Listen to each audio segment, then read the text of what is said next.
বন্ধুরা, জমে উঠেছে শুভ বিবাহ সিরিয়াল। শুভ বিবাহ সিরিয়ালের আগামী পর্বে দেখানো হবে সুধা ঠাম্মিকে বলে, ঠাম্মি আমি আপনার সমস্ত নিয়ম মেনে নিলাম। এই বলে সুধা নিজের মাথা থেকে এক ঝটকায় ঘোমটা নামিয়ে ফেলে। ঠাম্মি বলেন, তোমার এত বড় সাহস, তুমি আমার সামনেই। তখনই সুধা বলে, ঠাম্মি আমি তো আপনার সমস্ত নিয়ম মেনে নিয়েছি, আর আপনার কথা মতন এই বাড়ির প্রতি আমার কোনো দায়িত্ব কর্তব্য কিছুই নেই। আপনি তো আমাকে এই বাড়ির বউ হিসেবে মানছেনই না, তাই আমারও এই সমস্ত নিয়মকানুন মেনে চলার কোনো প্রয়োজন নেই। ঠাম্মি বলেন, আজ থেকে। সুধা তখন ঠাম্মির মুখের কথা কেড়ে নিয়ে বলে, আজ থেকে আমাকে এই বাড়ির ছাদে থাকতে হবে, তাই তো? ঠিক আছে। এই বলে সুধা এক ছুট দিয়ে বাড়ির ছাদে চলে যায়। আর সকলেই তো ভ্যাবাচাকা খেয়ে সুধার দিকে তাকিয়ে থাকে। আগামী পর্বে আরও দেখানো হবে তেজ ইমনকে দেখে ভীষণ রেগে যায়। তেজ ইমনকে বলে, এ কি, তুমি এই বাড়িতে আসার সাহস পেলে কোথা থেকে?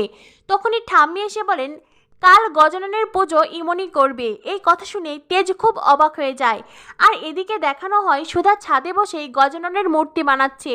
আর সুধা মনে মনে ভাবতে থাকে, এইবার গণেশ পুজোয় এই বাড়ির গজানন এই বাড়ির বড় নাথ বউয়ের হাতেই ভোগ নেবে ঠাম্মি। তো বন্ধুরা, বুঝতেই পারছো বুদ্ধির লড়াইয়ে কে যাবে এগিয়ে, ঠাম্মি নাকি সুধা? কে কাকে মাত করবে সেটা জানতে হলে অবশ্যই দেখতে হবে শুভ বিবাহ সিরিয়াল। আর শুভ বিবাহ সিরিয়ালের সকল আপডেট পেতে আমাদের সাথেই থাকো। ধন্যবাদ সবাইকে।